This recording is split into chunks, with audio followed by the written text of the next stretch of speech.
Êtes-vous prêt à vous engager pour que le dessein de Dieu puisse se développer dans votre vie? Étudions ces quatre principes fondamentaux avec lesquels Moïse a dû faire face dans sa vie et adoptons-les dans nos vies pour pouvoir avoir une vie réussie en Christ et pouvoir faire en sorte que notre vie compte positivement pour le royaume de Dieu. Y découvrez pourquoi Dieu vous a créé, la raison de votre existence. Moïse est né hébreu et esclave, mais il a néanmoins été élevé dans un palais en tant que petit-fils de Pharaon. Moïse a donc eu une grande crise d'identité. Il a dû décider s'il était juif ou s'il était égyptien, qu'il soit esclave ou membre de la royauté. Les conséquences de sa décision affecteraient le reste de sa vie. S'il choisissait d'être le petit-fils du Pharaon, il aurait alors la gloire, la fortune, une vie de luxe, une carrière prometteuse et l'héritage du trône. S'il choisissait d'être juif, alors il serait rejeté, méprisé, expulsé, humilié et vivrait une vie d'esclavage. Moïse a pris la bonne décision, car il refusait de vivre dans le mensonge. Il était un homme intègre et de caractère. 24 C'est par la foi que Moïse, devenu grand, renonça à être appelé fils de la fille de Pharaon. N'attendez pas qu'il soit trop tard. Devenez membre de la chaîne Today et bénéficiez de réconfort et de soutien dans les moments difficiles. Cliquez sur le lien dans la description de la vidéo. Mardi 9 avril 2024. Page 2. Le mot démissionner circule. Ce mot signifie renier, rejet. Je n'ai pas laissé la porte ouverte. Il n'y avait aucun moyen de contourner la décision de Moïse. Moïse a insisté pour être celui pour lequel Dieu l'avait créé. Il n'y avait aucun type de pression positive ou négative qui pourrait le faire changer d'avis. Actes 7 22 à 25 22. Et Moïse fut instruit dans toute la sagesse des Égyptiens et il était puissant dans ses paroles et ses actes. 23 Lorsqu'il eut 40 ans, l'idée lui vint de rendre visite à ses frères, les enfants d'Israël. 24 Et quand il voyait quelqu'un qui était maltraité, il le défendait, et frappant l'Égyptien, il vengeait l'opprimé. 25 Mais il pensait que ses frères comprenaient que Dieu leur donnerait la liberté par sa main, mais ils ne l'avaient pas compris de cette façon. NKJV Moïse devait être le prochain pharaon d'Égypte, mais il est arrivé un moment dans sa vie où il a dû prendre la décision s'il allait être un Israélite ou un Égyptien. Moïse préféra s'identifier à son peuple et rejeta la renommée et le pouvoir que lui offrait l'Égypte. Moïse savait que Dieu avait un plan et un but pour sa vie et il a choisi la vie que Dieu avait pour lui. Dieu a un but pour votre vie, et il veut faire partie de ce but pour votre vie. Il vous aime tel que vous êtes. Le premier secret du succès est d'être qui vous êtes. N'essayez pas d'être comme les autres, arrêtez d'être quelqu'un que vous n'êtes pas. Lorsque vous comprendrez cela, vos maux de tête cesseront. Ne vous conformez pas aux autres, soyez vous-même. Découvrez dans quel but Dieu vous a créé. Dieu a créé Moïse pour être un leader et un libérateur. Pourquoi Dieu vous a-t-il créé? 2. Acceptez la responsabilité de votre vie. Vous devez arrêter de trouver des excuses et de blâmer les autres pour votre vie. Il faut prendre l'initiative. 25 Il préférait être maltraité avec le peuple de Dieu plutôt que de jouir des plaisirs éphémères à court terme du péché. Le mot préféré circule. Ce mot signifie préfixer, mettre avant, prioriser, choisir, opter pour. C'est votre décision si vous voulez avoir un impact positif pour le royaume de Dieu avec votre vie. C'est à vous de décider si vous êtes proche ou loin de Dieu, si vous lisez la Bible ou non, si vous priez ou non. C'est ta décision. Dieu vous a donné la liberté de prendre des décisions et les décisions que vous prendrez détermineront votre avenir. Moïse renonce au verset 24 et au verset 25 il choisit. Une action négative est suivie d'une action positive. Au verset 23, Dieu choisit Moïse quand il était bébé, mais au verset 24, Moïse choisit Dieu. 24 Par la foi Moïse, maintenant adulte. La maturité commence lorsque nous commençons à assumer la responsabilité de notre vie. Un signe de maturité est lorsque nous cessons de blâmer les autres et prenons la responsabilité de notre vie. C'était bien pour Moïse lorsqu'il était bébé de vivre selon la foi de ses parents, mais lorsqu'il est devenu adulte, il lui a fallu prendre sa propre décision. Ce sont trois vérités sur la vie. N'attendez pas qu'il soit trop tard. Devenez membre de la chaîne Today et bénéficiez de réconfort et de soutien dans les moments difficiles. Cliquez sur le lien dans la description de la vidéo. Mardi 9 avril 2024. Page 3. Personne ne peut vivre de l'engagement spirituel d'une autre personne. Personne ne peut imputer le cours de sa vie aux autres. Personne ne peut détruire votre vie à part vous-même. Vous devez assumer la responsabilité de votre propre vie. Vous devez choisir entre vivre pour Dieu ou continuer à vivre pour le monde. Y établissez des valeurs et des priorités dans votre vie si vous voulez que votre vie compte pour quelque chose de positif pour le royaume de Dieu. Vous devez résoudre le fait que c'est la chose la plus précieuse et la plus prioritaire de votre vie. Moïse a été très clair sur ses valeurs et ses priorités. 26. Il considérait l'opprobre adressé au Messie comme une richesse plus grande que les trésors de l'Égypte,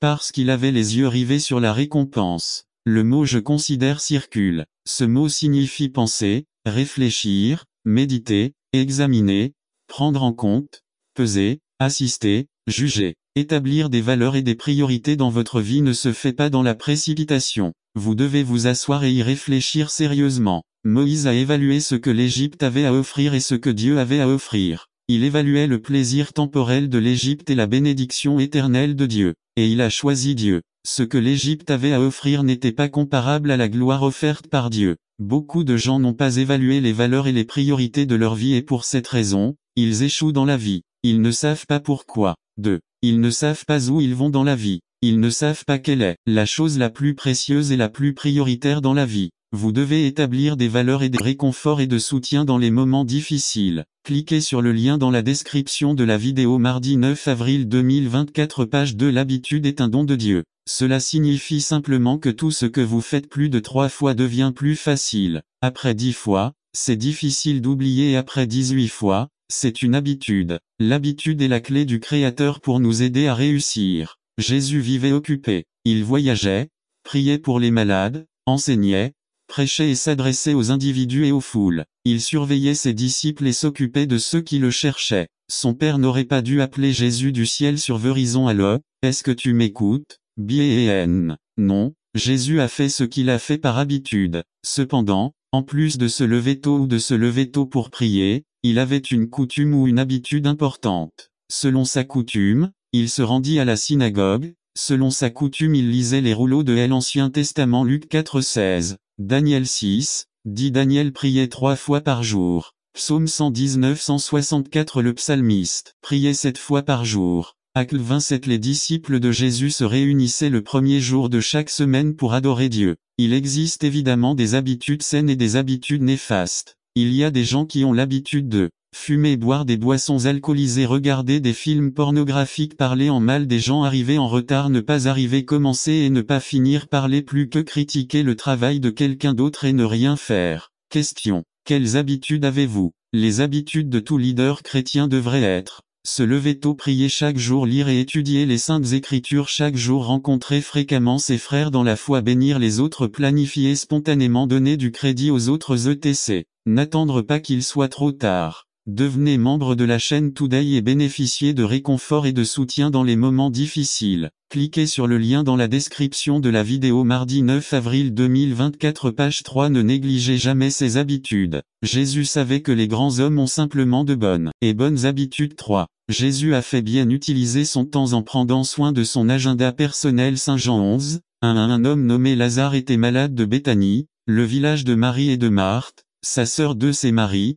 dont le frère Lazare était malade, qui a oint le Seigneur de parfum et lui a séché les pieds avec ses cheveux. 3. Alors elles envoyèrent les sœurs dire à Jésus, Seigneur, celui que tu aimes est malade. 4. Quand Jésus l'entendit, il dit, cette maladie n'est pas mortelle, mais pour la gloire de Dieu, afin que le Fils de Dieu en soit glorifié. 5. Et Jésus aimait Marthe, sa sœur et Lazare. 6. Quand il apprit qu'il était malade, il resta encore 2 jours à l'endroit où il se trouvait. 7. Puis après cela, il dit à ses disciples, retournons en Judée. Jean 11, 21. Marthe dit à Jésus, Seigneur, si tu avais été ici, mon frère ne serait pas mort. Le temps ne peut pas être économisé et placé sur un compte bancaire spécial pour être dépensé plus tard. Vous êtes seulement autorisé à le dépenser, sagement ou bêtement, mais vous devez en faire quelque chose. Vous pouvez en profiter ou vous pouvez le gaspiller. En tant que chrétiens responsables, nous devons apprendre à gérer notre agenda avec soin tout en protégeant notre liste de priorités. Il y a des personnes ou des situations qui voudront nous écarter de notre chemin. Jésus ne l'a pas permis. Lazare, son ami proche, tomba malade. Marie et Marthe, ses 2 sœurs, envoyèrent dire à Jésus d'aller là où elles étaient car sa présence était urgente. Cependant, Jésus resta encore 2 jours à l'endroit où il se trouvait. Jean 11, 6. Ils étaient en colère. Si vous aviez été ici, mon frère ne serait pas mort, se plaignent-ils en le voyant arriver. Jésus a délibérément retardé son arrivée. Il a gardé son propre agenda. Je respecte fermement leur époque. Il n'a pas permis aux autres de l'éloigner de son chemin. Il a sauvegardé sa liste de priorités. Le leader chrétien doit éviter les distractions. Écrivez votre liste quotidienne de choses que vous devez faire. Protégez votre calendrier, faites bon usage de votre temps comme Paul le recommande dans Éphésiens 5 15,16.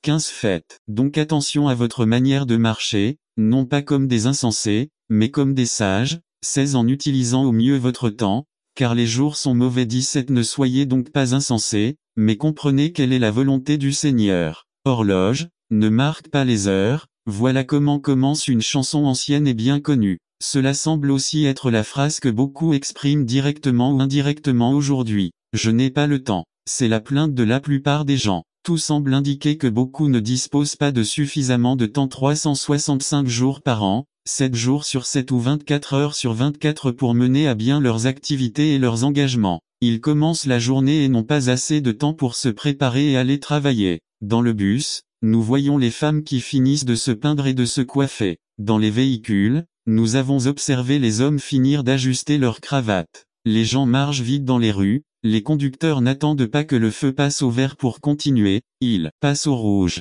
Les mères courent littéralement avec leurs enfants le matin pour qu'ils arrivent à l'heure à l'école. Dans les entreprises, on demande tout hier. De combien de temps avons-nous vraiment? N'attendez pas qu'il soit trop tard. Devenez membre de la chaîne Today et bénéficiez de réconfort et de soutien dans les moments difficiles. Cliquez sur le lien dans la description de la vidéo. Mardi 9 avril 2024 page 4 1 jour 24 heures 7 jours 168 heures 30 jours 724 heures 356 jours 8760 heures, 525 600. 31 536 000 secondes de l'année. Je ne comprends toujours pas pourquoi il y a des gens qui disent qu'ils n'ont pas assez de temps pour pouvoir travaux sur la construction. Il peut être qu'ils n'ont pas le temps ou il peut être qu'ils ne savent simplement pas comment utiliser ou bien coordonner le temps. Saviez-vous que vous avez le même temps que dit Graham, le même temps que Luis Papoleal avec une grosse pierre avec laquelle il a brisé la vitre de la voiture. Les mains en sang à cause des coupures. L'homme a attrapé la femme qui criait et s'est jeté en la tenant à l'extérieur de la voiture.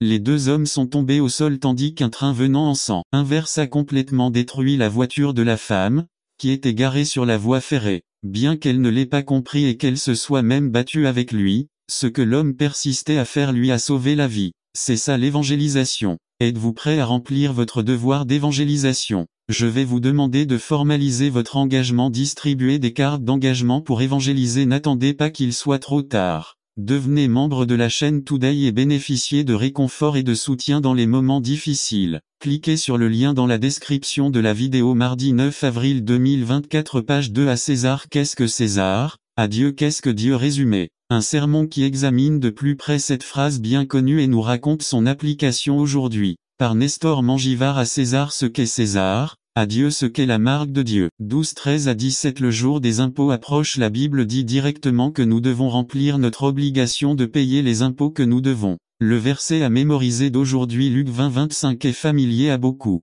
3 des auteurs de l'Évangile ont ces mots, et Paul dans la lettre aux Romains parle également de la façon dont nous devons remplir l'obligation des impôts. Romains 13 6 à 7. Il y a beaucoup de controverses à ce sujet. Ce n'est pas quelque chose de nouveau. Si nous examinons l'histoire fiscale de ce pays et la manière dont elle est mise en œuvre aujourd'hui, nous pouvons comprendre certaines des raisons des controverses de plusieurs des fondateurs de ce pays, pour la plupart chrétiens, étaient opposés à l'idée d'imposer trop d'impôts au peuple. Ils ont mené une révolution pour des impôts inférieurs à ce que nous payons aujourd'hui. Une famille paie généralement environ 40% de ses revenus en impôts. Cela inclut les impôts fédéraux, étatiques, locaux, de vente, etc. De nombreux impôts paient pour des choses que nous, chrétiens, savons être. Ils sont contraires aux enseignements de la Bible. Même le système de déduction fonctionne contre la famille et contre les personnes qui veulent vivre une vie chrétienne. Sont pénalisés ceux qui sont mariés, les mères qui restent au foyer pour s'occuper de leurs enfants, celles qui mettent leurs enfants dans des écoles chrétiennes. Est-ce une contradiction?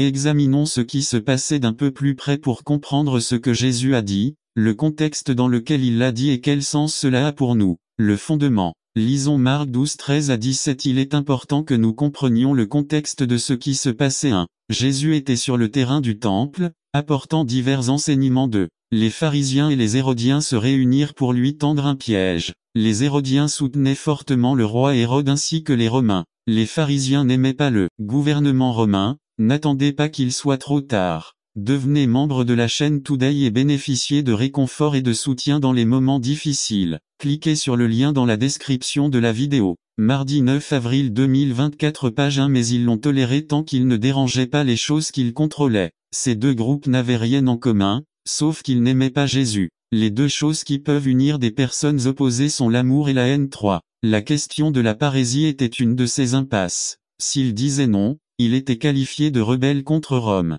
S'il disait oui, les gens seraient mécontents. Les gens n'ont jamais aimé payer des impôts, surtout à un conquérant que fait Jésus. Il va au fond de la situation, leur hypocrisie. Il leur demande une monnaie romaine, il les interroge sur l'image et l'inscription, il leur donne un enseignement qu'ils ne peuvent contredire sans se sombrer. Il est important de comprendre que c'était contre la loi des Juifs qui avaient des images. Nous devons également comprendre qu'à cette époque, et même aujourd'hui, seul un gouvernement valide pouvait imprimer de la monnaie destinée à être utilisée dans un pays. Accepter l'argent et les impôts de quelqu'un d'autre, c'est accepter le commandement de quelqu'un d'autre. Mais ils étaient dans le temple et ils apportèrent des pièces de monnaie avec l'image de César dessus. J'imagine que lorsque Jésus a attiré leur attention sur cette question de pièces de monnaie, ils sont tous devenus pâles. Parce que probablement chacun d'eux a apporté ses pièces. Et même les pharisiens étaient prêts à recevoir les avantages que Rome apportait et à faire des affaires en utilisant la monnaie romaine surtout pendant les périodes de célébration. Il aurait pu voir cela se terminer par rendez à César ce qui est à César et cela aurait quand même été un énorme enseignement. Mais il a également ajouté et donné à Dieu ce qui est à Dieu. La pièce de monnaie romaine la plus courante à cette époque, le denier, portait sur une face l'inscription Auguste Tibère César, fils du divin Auguste, et sur l'autre face le grand prêtre de la nation romaine. Ouah, quel message fort! Et cela de la part d'un homme qui était un fils adoptif. Cela me rappelle une autre pièce. Celui qui a été perdu, même s'il était également réalisé avec l'image d'un roi. Cela me rappelle une autre adoption. Nous aussi, nous avons été créés à l'image d'un roi. Le Christ est venu pour qu'à l'image qui nous a été imprimée, nous puissions ajouter l'expression fils du divin roi de l'univers et pour que nous soyons une nation de prêtres. Donner à Dieu les choses qui appartiennent à Dieu devrait nous rappeler que si je suis un enfant de Dieu, toute ma vie lui appartient. Lorsque vous remplissez les formulaires fiscaux, traitez-vous comme quelqu'un créé à son image. Eh bien, nous ne pouvons vraiment pas séparer ce que nous faisons dans les affaires ou à l'école de ce que nous faisons ici, à l'église ou à la maison. Ceux qui tentent de le faire reçoivent le même titre que Jésus a donné à ces hommes hypocrites. Si vous avez reçu Christ, vous devez être comblé dans vos obligations et vous assurer que vous donnez à Dieu ce qui lui appartient. N'attendez pas qu'il soit trop tard. Devenez membre de la chaîne Today et bénéficiez de réconfort et de soutien dans les moments difficiles. Cliquez sur le lien dans la description de la vidéo. Mardi 9 avril 2024 page 2. Avez-vous besoin de démontrer son image dans votre vie? Avez-vous besoin d'agir en tant que fils du roi et prêtre? Avez-vous besoin de la résurrection du Christ? On peut lire que les deux maris allèrent à l'aube voir le tombeau et trouvèrent l'ange leur disant de ne pas avoir peur et que Jésus était ressuscité. Ils allaient annoncer la nouvelle aux disciples avec crainte et joie lorsque Jésus leur apparut et leur dit « N'ayez pas peur ». Ce chapitre nous dit également que même après la résurrection, les dirigeants juifs voulaient détruire Jésus en payant pour répandre de fausses rumeurs. Lisons Matthieu 28 16 à 20, 2000 ans après que Jésus a donné ce commandement, nous voyons que le résultat de l'œuvre des disciples est qu'il existe des milliers d'églises chrétiennes et des millions de personnes qui ont reçu Christ, ont été baptisées et cherchent à prendre et suivre ses commandements. L'Église du Christ est vivante. Nous allons utiliser l'acrostiche vie pour voir quelques enseignements que Jésus vous a laissés et nous donne dans ces versets. Vision. Jésus a vu le potentiel des disciples, il a vu où ils allaient. N'attendez pas qu'il soit trop tard. Devenez membre de la chaîne Today et bénéficiez de réconfort et de soutien dans les moments difficiles. Cliquez sur le lien dans la description de la vidéo. Mardi 9 avril 2024 page 1. Il a vu ce qu'il pouvait réaliser. Il est important que chaque chrétien et chaque église connaissent sa vision. Inspiration. Christ ressuscité. De quelle inspiration supplémentaire avez-vous besoin, Sylvie? Alors tout ce qu'il a promis est vrai. Pour les inspirer encore plus, il s'approche d'eux et leur dit: tout pouvoir est donné au ciel et sur terre. Il est important que vous trouviez votre inspiration non seulement dans les paroles du pasteur, pas seulement dans les livres de bons auteurs, non seulement dans ce que les autres vous disent, mais dans les paroles du Seigneur Jésus, dans la relation que vous entretenez avec lui et dans l'amour que vous savez qu'il vous a montré. Dévouement. Même un disciple qui avait des doutes a obéi et est parti, même après avoir tué Esteban. Les autres ont continué à avancer même lorsque cela a commencé à leur coûter tout ce qui était important plus tôt dans leur vie. Ils ont continué à faire ce qu'on leur avait dit de faire. Pour avoir l'impact que les disciples ont eu, il leur fallait un dévouement qui ne les abandonne pas lorsque la paresse arrive, ni lorsqu'ils rencontrent des difficultés. Je demande à Dieu de nous donner ce genre de dévouement à notre Église. Courage. La vérité est que souvent la vision n'est pas aussi claire. L'inspiration que vous aviez au début diminue souvent avec le temps. Et même pour les plus dévoués, il arrive des moments où le confort exige plus que le dévouement ne les pousse. Nous avons tous besoin d'encouragement. Quel encouragement de plus pouvons-nous recevoir que les paroles de Jésus? Voici, je suis avec vous toujours, jusqu'à la fin du monde. C'est la vie que Christ est venu nous apporter et la façon dont il veut que nous vivions. N'attendez pas qu'il soit trop tard. Devenez membre de la chaîne Today et bénéficiez de réconfort et de soutien dans les moments difficiles. Cliquez sur le lien dans la description de la vidéo. Mardi 9 avril 2024 page 2. Si tu étais de l'argile dans mes mains. Partie 1 résumé. Comment est-il possible que Dieu demande que moi, son serviteur, soit fait de l'argile? La boue n'est-elle pas quelque chose de méprisable? Par J. Martin Barrault. Masse résultant de l'union de la terre et de l'eau. Boue qui se forme dans les rues quand il pleut. Le Seigneur m'a donné ce message il y a quelques mois lors de la remise des diplômes du Maranatha Bible Institute à Houston, au Texas. Là-bas, il m'a murmuré ces mots à l'oreille. Si entre mes mains tu étais de l'argile. Ma réaction a été surprise et un peu indignée. Comment est-il possible que Dieu me demande, à moi son serviteur, de devenir de l'argile? La boue n'est-elle pas quelque chose de méprisable? Cela m'a rappelé des souvenirs de mon enfance au Mexique. Lorsqu'il pleuvait, les rues devenaient boueuses à cause de la combinaison de la saleté et de l'eau. Les gens essayaient d'éviter de marcher sur la boue et il y en avait même qui la sortaient de chez eux. Avec cette image en tête, j'ai demandé au Seigneur, pourquoi de la boue? Et il répondit, parce que je pourrais faire de vous un récipient utile. La parole de l'Éternel fut adressée à Jérémie, disant, lève-toi et va à la maison du potier, et là je te ferai entendre mes paroles. Et je descendis à la maison du potier, et voici, il travaillait autour. Et le pot d'argile qu'il avait fabriqué s'est gâté dans sa main et il revint et en fit un autre vase, comme il lui semblait préférable de le faire. Alors la parole de l'Éternel me fut adressée, disant, ne puis-je pas vous rendre semblable à ce potier, ô accent circonflexe maison d'Israël dit Jéhovah. Voici, comme l'argile est dans la main du potier, ainsi êtes-vous dans ma main, ô accent circonflexe maison d'Israël. Jérémie 18 1 à 6 à récipient. Récipient de forme et de matériaux divers, destiné à contenir quelque chose ou utilisé comme ornement. Dieu n'a pas besoin de vase pour la décoration. 1. Nulle part dans les Écritures nous ne parlons de vases utilisés comme de simples décorations. Les récipients étaient utilisés pour transporter de l'eau pour la purification. Ils étaient également utilisés pour transporter le sang sacrificiel jusqu'au propitiatoire. Les vases ornementaux sont les moins utiles. Il est vrai que ce sont les plus beaux et les plus soignés, mais ce sont les plus inutiles. Dieu ne cherche pas des vases parfaits en son temps, il les perfectionnera. Il recherche des vaisseaux utiles. Peu importe à quel point le récipient est laid et indigne, Dieu peut l'utiliser. 3. Dieu recherche des récipients disposés à le faire, à utiliser à tout moment. N'attendez pas qu'il soit trop tard. Devenez membre de la chaîne Today et bénéficiez de réconfort et de soutien dans les moments difficiles. Cliquez sur le lien dans la description de la vidéo. Mardi 9 avril 2024 page 1b à utiliser comme il l'entend. Mais d'abord, ô accent circonflexe homme, qui es-tu pour que tu discutes avec Dieu? Le vase d'argile dira-t-il à celui qui l'a formé, pourquoi m'as-tu fait ainsi? Ou le potier n'a-t-il pas le pouvoir sur l'argile, pour faire de la même masse un vase pour l'honneur et un autre pour le déshonneur? Romains 9 1, 21 4. Les vases inutiles auront une fin désastreuse. Je briserai donc ce peuple et cette ville, comme celui qui brise un vase d'argile, qui ne peut plus être restitué. Jérémie 19 11. De ce que nous ne croyons pas vraiment. Il y a une grande tentation dans nos vies, une fois que nous avons compris la Bible, de nous contenter d'une connaissance superficielle et sans réelle foi dans la doctrine.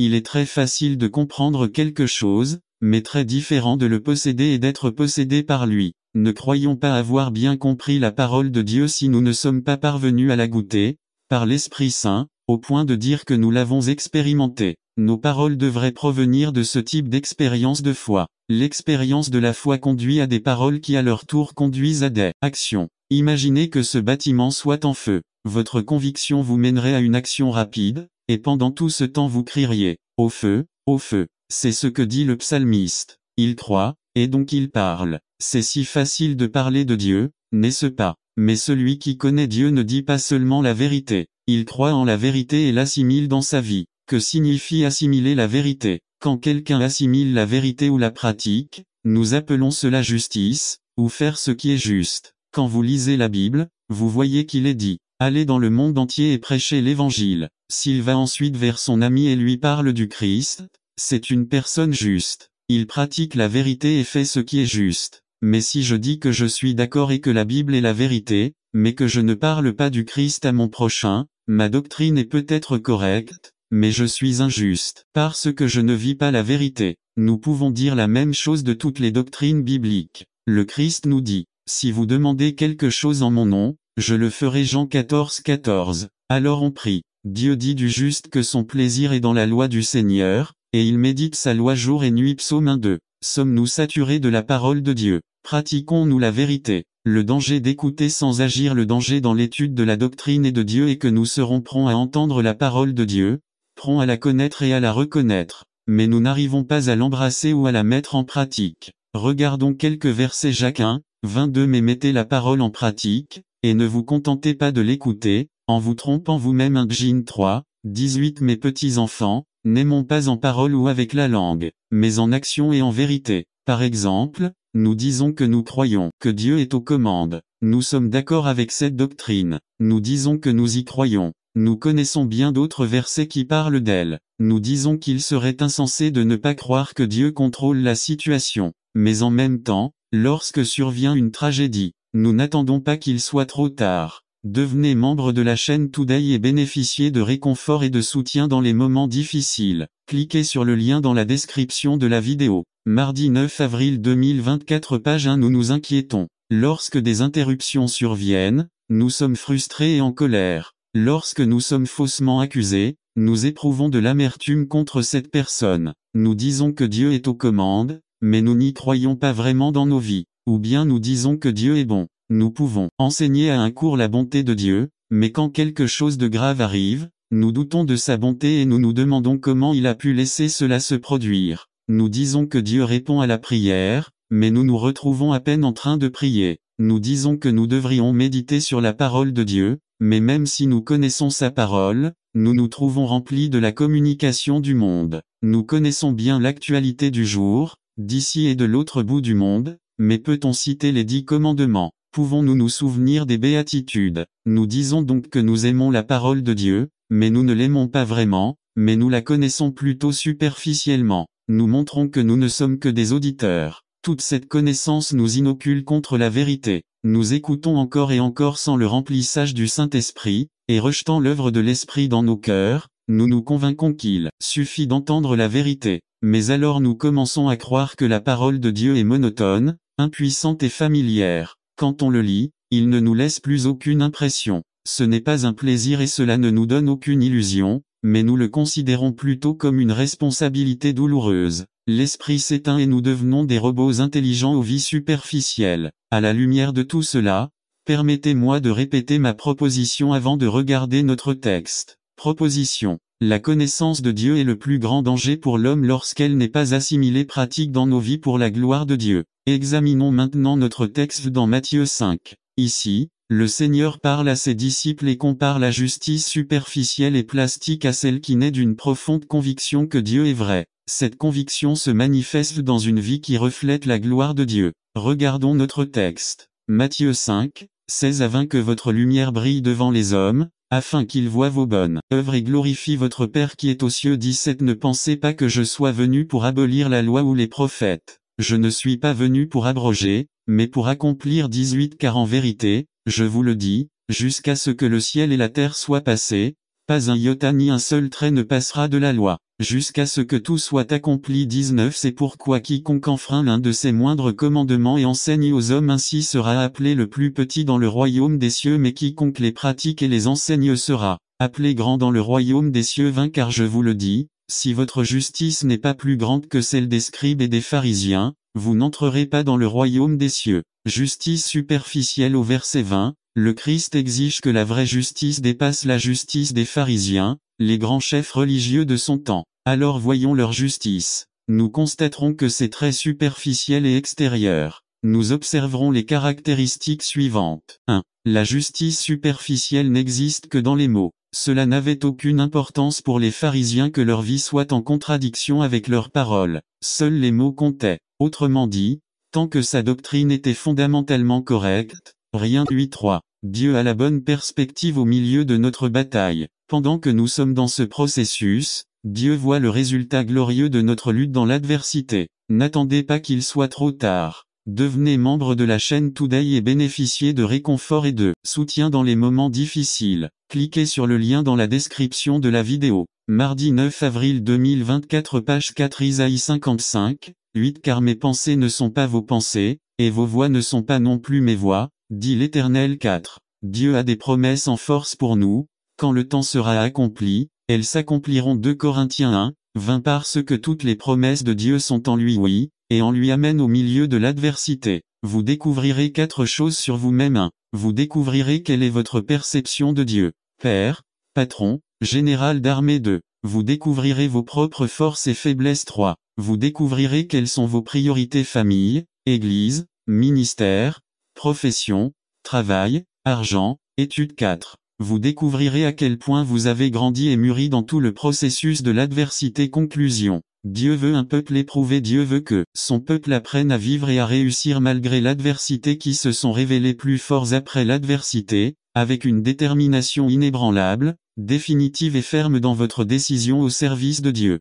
Dans le livre Springs in the Wilderness, Madame Charles Cowan a écrit à la page 315. Il y en a sûrement certains parmi vos amis vers qui vous vous tournez dans les moments d'épreuve et d'erreur. Ils semblent toujours dire le bon mot ou donner les conseils que vous souhaitez. Cependant, on se rend parfois compte du prix qu'ils ont dû payer avant de devenir aussi habiles à panser les blessures et à sécher les larmes. Si l'on examinait le passé de leur histoire, on constaterait que ce sont eux qui ont le plus souffert. Ils ont vu la coupe dorée de la joie se briser à leurs pieds et son contenu se répandre. Ils ont résisté aux marées descendantes et au coucher de soleil de midi, mais tout cela a été nécessaire pour en faire des infirmières, des médecins et des prêtres des hommes. La souffrance est rude et difficile à supporter, mais sous lui, il cache une discipline, une éducation et des possibilités qui non seulement élèvent notre noblesse, mais nous perfectionnent également pour aider les autres. Ne soyez pas en colère, ni impatient, et n'attendez pas durement que les souffrances passent,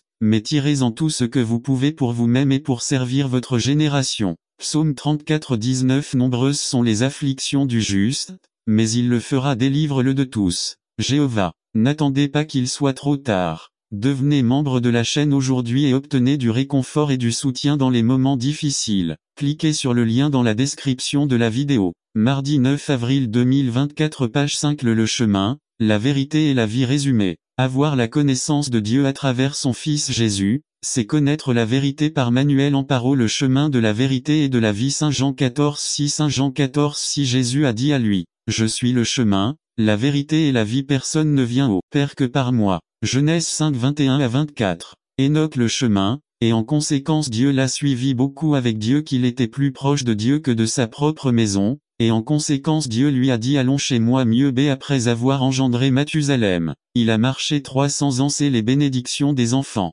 À travers nos enfants, nous devons comprendre l'amour de Dieu dans une plus grande dimension. de Jude 14,15 Paroles prononcées par Enoch avant d'être transféré à. Il parlait de la seconde venue du Christ. B. Prophète du jugement après 1000 ans. 2. Je suis le chemin, la vérité et la vie. 1. La vérité. A. Qu'est-ce que la vérité? Dit Pilate. B. Proverbe 23, 23 Achetez la vérité et ne la vendez pas. Sagesse, instruction et compréhension. C. Pilate a vendu la vérité de peur de perdre son influence dans le monde. 1. B.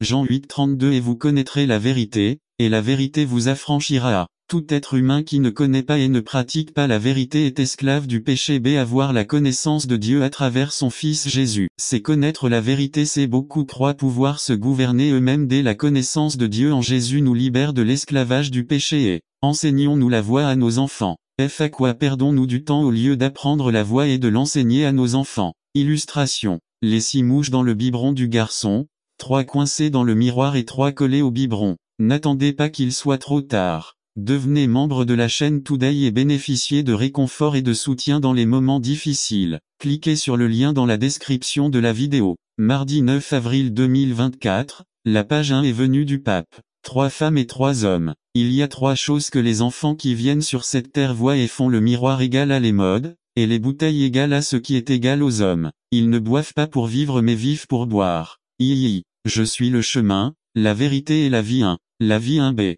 Proverbe 4:23. Gardez votre cœur par-dessus tout, parce que la vie en découle. Il y a beaucoup de choses dans le monde que vous et moi aimons sauver, mais il y a une chose dont dépend notre vie éternelle, ou notre mort éternelle. Qu'est-ce que Jésus a dit à cet homme souillé? C'est des choses qui viennent du cœur. 1 Jean 10:10. Je suis venu pour qu'ils aient la vie, et qu'ils l'aient en abondance. La vie que Jésus nous offre est pleine et abondante. Mais il y a beaucoup de voleurs qui ont volé la parole de Dieu et qui ont causé la mort et la destruction chez les êtres humains qui les écoutent. Premier. Deutéronome 30:19. J'en prends aujourd'hui à témoin contre vous les cieux et la terre. J'ai mis devant toi la bénédiction et la malédiction. Choisissez donc la vie, afin que vous et vos descendants viviez. Les cieux et la terre témoignent contre les êtres humains qui ne choisissent pas la bénédiction de la vie manifestée en Jésus-Christ. Les cieux et la terre témoignent que pas un seul ni un seul titre de la loi ne sera changé. Dieu ne force pas la conscience de l'être humain, il veut que nous choisissions nous-mêmes, mais il mentionne d'abord la bénédiction et nous conseille de choisir la vie. Il y a un témoin sur terre et au ciel, l'échelle que Jacob a 10 dans une série d'études bibliques pour donner de l'importance au sabbat. Les évangélistes l'utilisent dans leurs diapositives pour montrer l'importance du 4e commandement 1. Bien que nous considérions que le sabbat a sa place sacrée et jouera un rôle important dans les événements finaux de ce monde et qu'il est vrai que quiconque enfreint un commandement est blâmé par tous, le contexte dans lequel Jacques a dit les mots suivants ne fait pas référence au sabbat, Jacques 2:10. Car quiconque observe toute la loi mais commet une offense sur un seul point, c'est qu'il l'a rendu coupable de tous deux. Quel est le contexte? Nous devons reconnaître que le point central ici est contre le favoritisme envers ceux qui ont de l'argent ou du pouvoir. Ce favoritisme manifesté au niveau local ou même au niveau confessionnel ou administratif dans une organisation ou une église chrétienne. La responsabilité devient encore plus aiguë pour ceux d'entre nous qui ont l'intention de garder les commandements de Dieu et d'avoir la foi de Jésus. 3. Dans notre cas, nous pouvons observer le sabbat, mais si nous enfreignons cet aspect de la loi, nous sommes également accusés d'avoir enfreint non seulement le sabbat, mais aussi le reste des commandements. J'ai entendu des objections à cette position disant que Jacques n'avait pas l'intention d'élever ce commandement du favoritisme au niveau des 10 autres commandements de la loi morale d'Exode 20 ou de Deutéronome 5. 1. Je reste ferme dans ma position que Jésus et Jacques ils mettent cela au même niveau que les autres commandements, puisque Dieu et le prochain font toute la loi d'eux. Dans 2:11, Jacques prend 2 des 10 commandements comme illustration. Il est intéressant qu'il utilise les 2 que le christianisme considère comme les pires et les met sur un pied d'égalité avec le péché de favoritisme, car celui qui a dit « Ne commettez pas d'adultère » a aussi dit « Ne commettez pas de meurtre ». Et si vous ne commettez pas d'adultère, mais que vous commettez un meurtre, vous êtes devenu un transgresseur de la loi. 3. Comment Jacques appelle-t-il celui qui commet un adultère et celui qui tue quelqu'un? Confracteur à la loi. D'accord. Comment Jacques appelle-t-il ceux qui font preuve de respect envers les personnes, ceux qui font preuve de partialité? 2. 9. N'attendez pas qu'il soit trop tard. Devenez membre de la chaîne Today et bénéficiez de réconfort et de soutien dans les moments difficiles. Cliquez sur le lien dans la description de la vidéo. Mardi 9 avril 2024 page 2. Mais si vous faites des distinctions entre les personnes, vous commettez un péché et êtes condamné par la loi comme transgresseur. 4. Briser le 7e coûte leur emploi à la plupart des employés confessionnels tandis que les autres perdent leur appartenance à l'église. Avez-vous déjà vu quelqu'un perdre son adhésion ou son emploi à cause du favoritisme, du népotisme, du racisme, etc. 5. Non. Mais s'ils ne se repentent pas, ils perdront le ciel, car selon Jacques, celui-ci est aussi un transgresseur de la loi. C'est du lourd. C'est une matière lourde pour un esprit charnel. Il faut le cœur et l'esprit du Christ pour le digérer. Conclusion à adultère, meurtrier, transgresseur du sabbat et favoritisme, népotisme, racisme, etc. Jacques met tout cela sur le même plan transgresseur de la loi 1. Les auteurs du Nouveau Testament considéraient la discrimination ou le fait de favoriser une personne plutôt qu'une autre comme un péché grave de Galates 3, 27 à 28 affirme que car tous ceux d'entre vous qui ont été baptisés en Christ ont revêtu Christ. Il n'y a plus ni juif ni grec, il n'y a plus ni esclave ni libéral, il n'y a plus ni mâle ni femelle car vous êtes tout un en Jésus-Christ 3. Dans Colossiens 3, 11, Saint Paul affirme que les barrières entre juifs et grecs, circoncis et incirconcis, analphabètes et instruits, esclaves et libéral, ont été brisées voire Éphésiens 2, 11 à 22 pour savoir comment ces barrières continuent de subsister pour ceux qui n'ont pas Christ. B. La destinée du transgresseur, dit Jacques, est un jugement sans miséricorde 2,13. Santiago pointe du doigt ceux qui agissent de la sorte 1,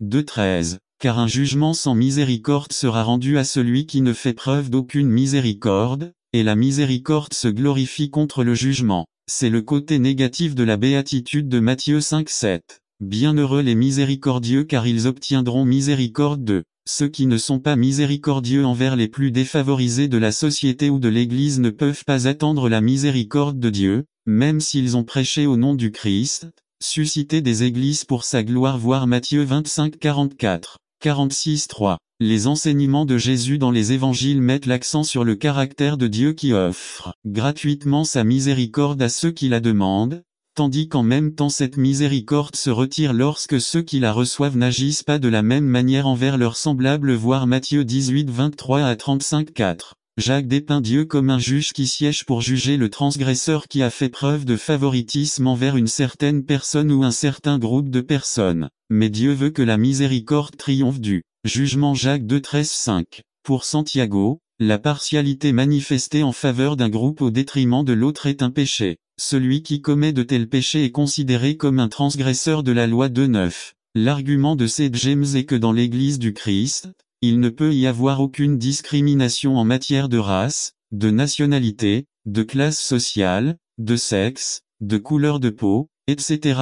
Cet enseignement est aussi pertinent aujourd'hui, et peut-être même plus, qu'à l'époque de Jacques et de Paul. N'attendez pas qu'il soit trop tard. Devenez membre de la chaîne Today et bénéficiez de réconfort et de soutien dans les moments difficiles. Cliquez sur le lien dans la description de la vidéo mardi 9 avril 2024 page 3. Le problème persistant du favoritisme, des préjugés et du népotisme qui montre, plus souvent que nous le souhaiterions, son visage laid dans les églises et les organismes administratifs, perdurera peut-être jusqu'au retour de Jésus 2. La plupart du temps, ces favoritismes prennent des formes subtiles, mais ils finissent de bronzer et de les jeter dans un endroit où elles furent emmenées à la mer morte, où elles furent enterrées. Les cendres empêchaient le feu de brûler, elles l'éteignaient. Le bronze est le type de notre humanité et les cendres sont les choses qui éteignent le feu du Saint-Esprit dans nos vies. Chaque matin, nous avons besoin de renouveler notre esprit, d'éliminer tout ce qui gêne et qui peut éteindre le feu.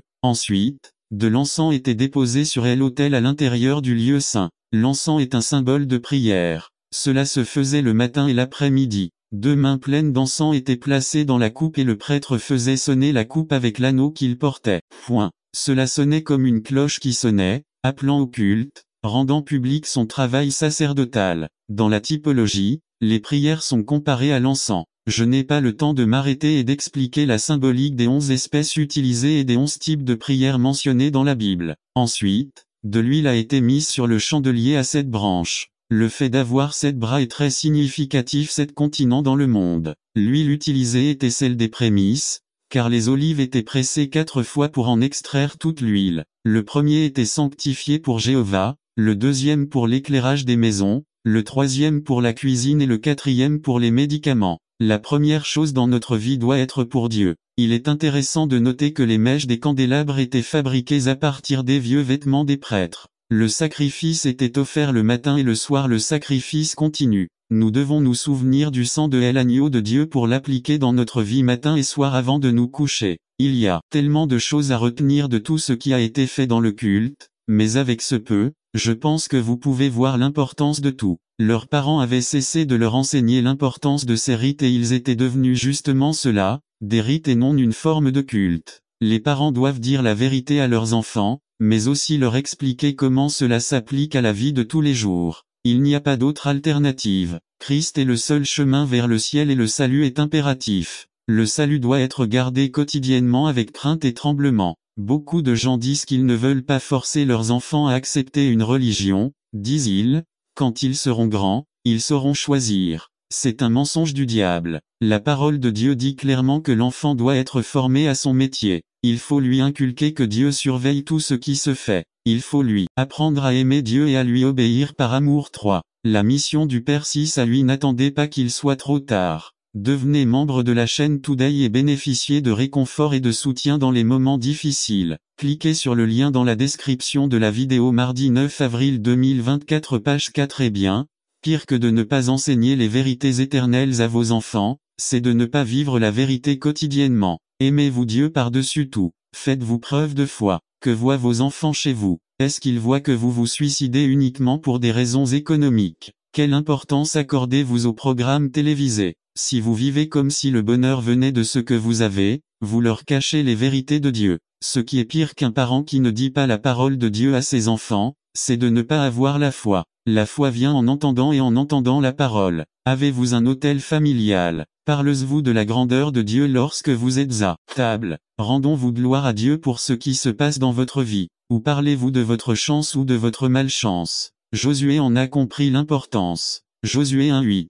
Les enfants regardent ce que dit votre vie et écoutent la passion de votre cœur. Vous ne pouvez pas proclamer les vérités de Dieu si les vérités de Dieu n'ont pas été personnellement expérimentées. La meilleure chose qu'un père puisse faire pour sa famille est de marcher avec Dieu. Deutéronome 4:9 disent quelles sont ces merveilles dignes de louange. Ils sont principalement résumés en deux: sa puissance et sa grandeur. Le père, étant celui qui doit transmettre l'histoire à sa famille, doit raconter à ses enfants combien Dieu est puissant et merveilleux. La mission du père est d'inspirer ses enfants par les témoignages qui inspirent sa foi. Le père doit raconter à sa famille les merveilles que Dieu a faites et leur montrer par sa vie la différence que fait cette vérité. Moïse a donné ce conseil aux parents dans Exode 13:8, 14.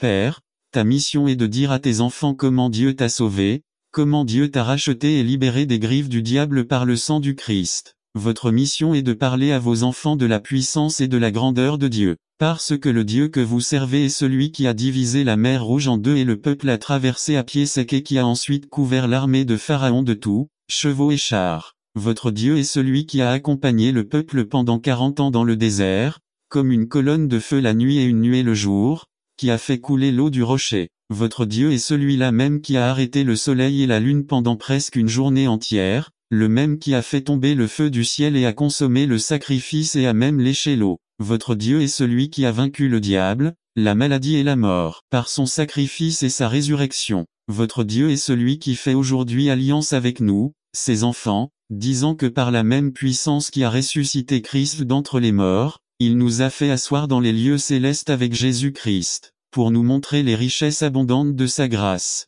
Votre Dieu est celui qui soutient les choses et fait tourner les planètes sans quitter leur orbite, celui qui fait que les lois de la nature s'accomplissent, celui qui a raconté à la mer votre courage jusqu'à présent. Ceci est votre Dieu et vous devez annoncer-la à vos enfants. Les enfants aiment entendre des histoires sur la grandeur et la puissance de Dieu. Ils aiment entendre comment Dieu a créé les cieux et la terre et formé l'homme à partir de la poussière de la terre et a insufflé un souffle dans ses narines, lui donnant la vie. Les enfants aiment entendre comment Jésus a guéri l'aveugle et le paralysé. Ils aiment entendre parler de la tendresse de Jésus lorsqu'il parlait à Zachée. Ils s'émerveillent lorsqu'ils entendent qu'il a marché sur l'eau et qu'avec sa voix il a calmé la tempête et qu'avec 5 pains et 2 petits poissons il a pu nourrir 5000 personnes. Le Père doit enseigner à problèmes surviendront dans ce monde, mais il a conquis le monde Yves. Nous devons considérer nos difficultés et nos besoins comme des opportunités permettant à Dieu de démontrer sa puissance. Terminez ce chapitre par une grande proclamation. Lit contre 37 à 39b. Vivez-vous comme un gagnant. Êtes-vous sûr de votre salut? Cela devrait être tout ce dont nous avons besoin pour garantir qu'avec le Christ à nos côtés,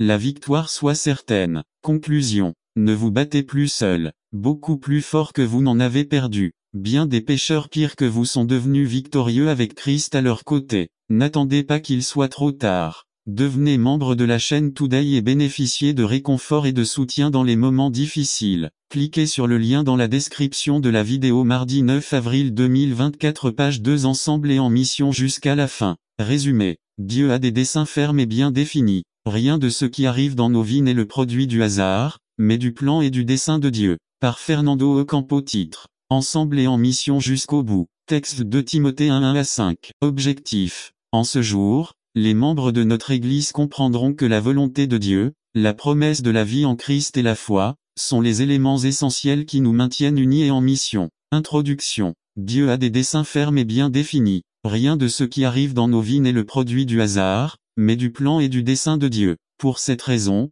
l'Église du Seigneur ne devrait pas tant se concentrer sur la connaissance du dessein de Dieu, mais plutôt sur son accomplissement. Laissez-moi vous expliquer.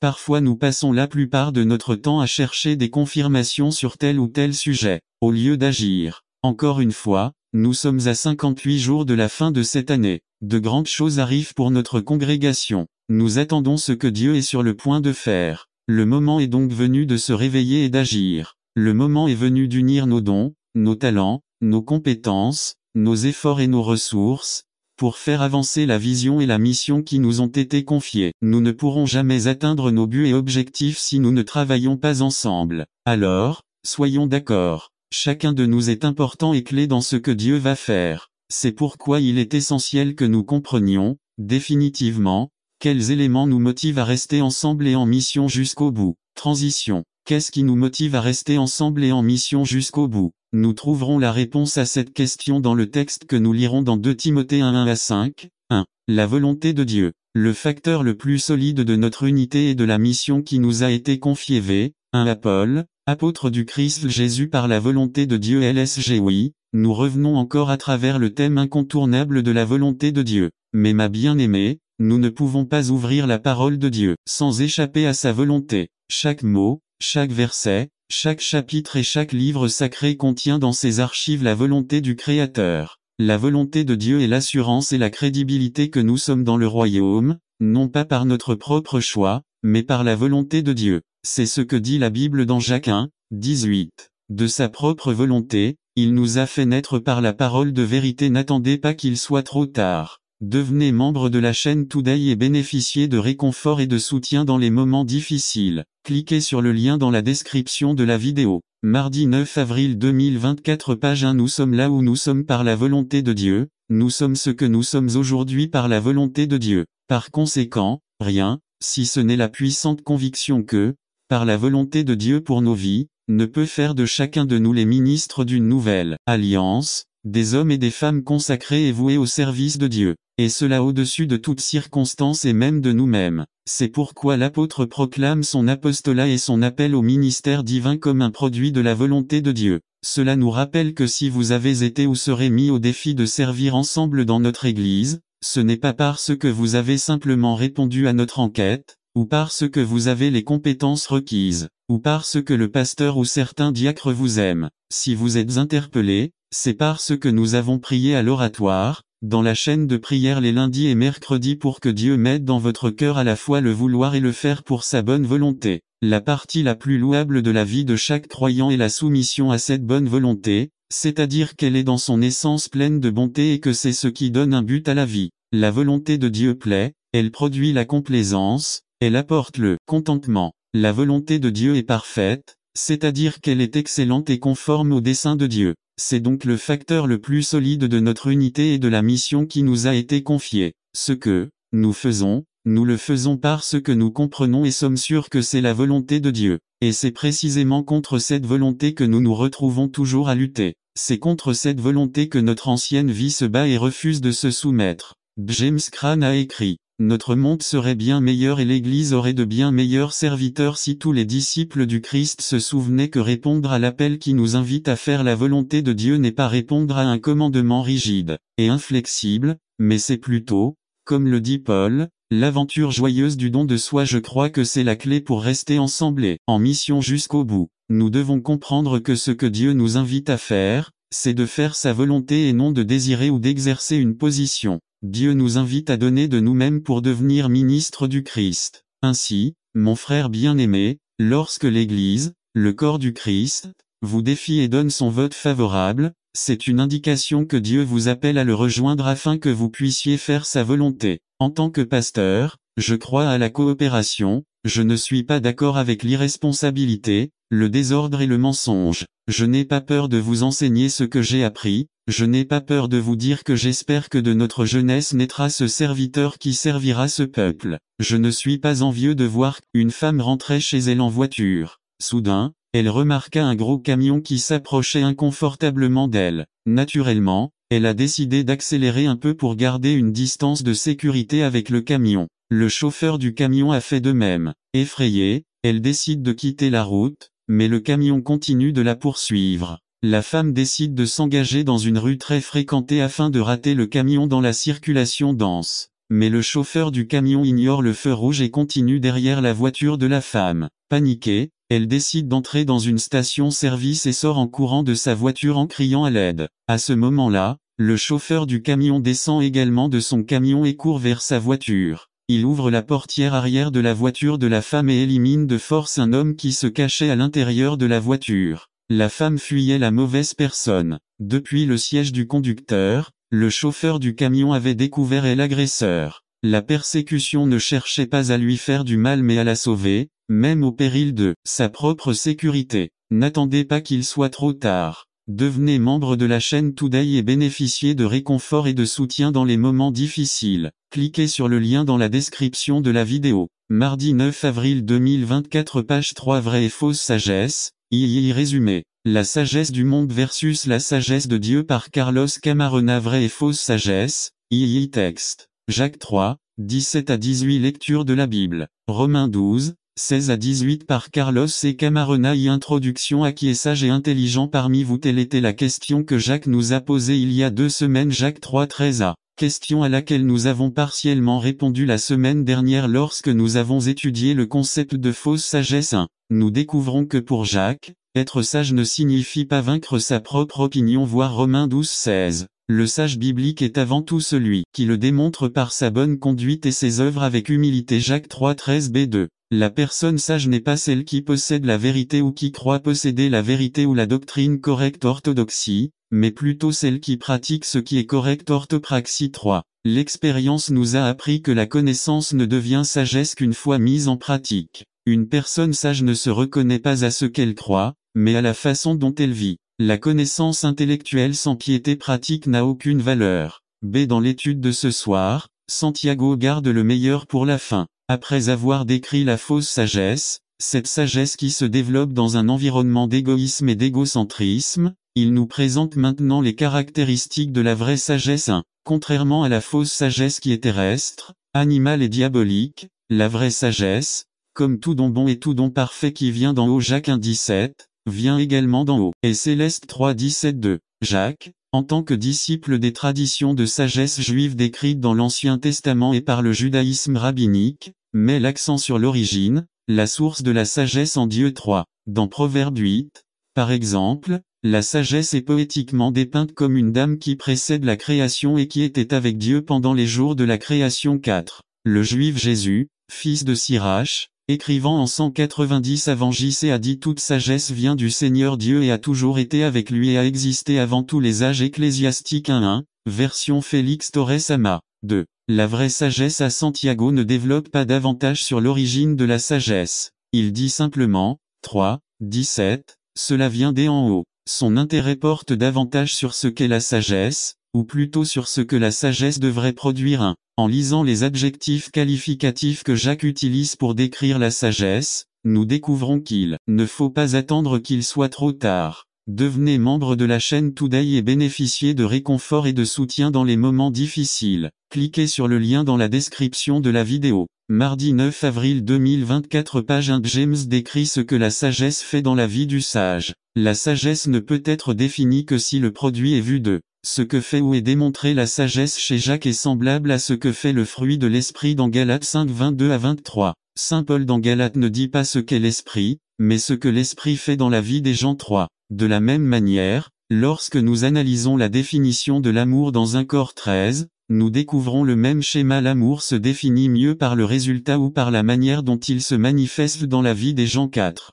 Nous en déduisons donc que la sagesse, l'esprit et l'amour produisent des comportements d'origine céleste. B. Parmi les 7 caractéristiques de la sagesse présentées par Jacques, la première et la plus complète est la pureté. La sagesse est pure, dit Santiago 1. Psaume 12:6 dit, les paroles du Seigneur sont pures. Pur est tout ce qui est authentique, sans tromperie, sans duplicité, sans double sans deux. Le proverbe a dit, la voix du méchant est tortueuse et étrange, mais la voix du juste est pure. PR 21:8.